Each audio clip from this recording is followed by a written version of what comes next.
பிரதமர் மோடி தலைமையில் நிதி ஆயோக் கூட்டமானது துவங்கியுள்ளது. இது குறித்த மேலும் கூடுதல் விவரங்களை எமது செய்தியாளர் குமரன் வழங்க கேட்கலாம். குமரன், இது குறித்த கூடுதல் விவரங்கள்.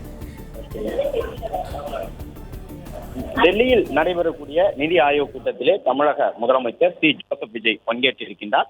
நிதி ஆயோக் கூட்டத்தை பொறுத்தவரை 2 அமர்வுகளாக இன்று நடைபெற இருக்கின்றது. பிரதமர் நரேந்திர மோடி தலைமையில் நடைபெறக்கூடிய இந்த நிதி ஆயோக் கூட்டத்திலே அனைத்து மாநில முதலமைச்சர்களுக்கும் அழைப்பு விடுக்கப்பட்டிருக்கும். அதன் அடிப்படையிலே தமிழ்நாட்டினுடைய முதலமைச்சராக சி ஜோசப் விஜய் முதல் முறையாக நிதி ஆயோக் கூட்டத்திலே பங்கேற்றிருக்கின்றார்.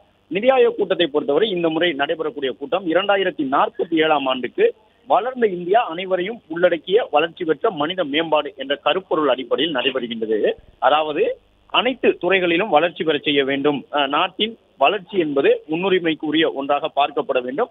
நாட்டை வளர்ச்சியடைய செய்வதற்கான யுக்திகள் தொடர்பான ஆலோசனை கூட்டம் என்ற கருப்பொருளில் தான் பிரதமர் தலைமையிலே தமிழ்நாடு முதலமைச்சர் விஜய் உள்ளிட்டவர்கள் பங்கேற்றிருக்கக்கூடிய இந்த நிதி ஆயோக் ஆலோசனை கூட்டம் நடைபெறுகின்றது.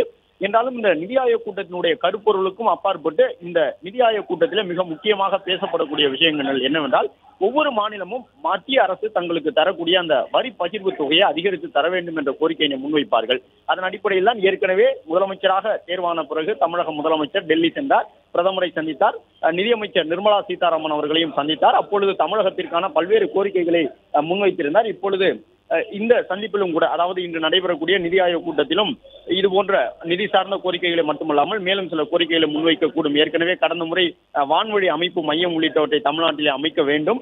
தமிழ்நாடு, கேரளா, புதுச்சேரி மாநிலங்களுடைய ஒப்புதல் இல்லாமல் மேகதாது அணை கட்டக்கூடாது.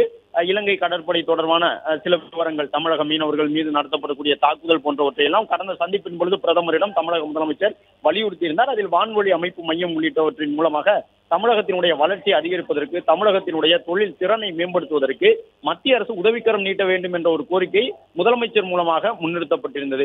எனவே இன்றைய கூட்டத்திலும் கூட நிதி ஆயோக் கூட்டத்திலே நிதி சார்ந்த பல்வேறு கோரிக்கைகளை முதலமைச்சர் முன்வைக்கக்கூடும்.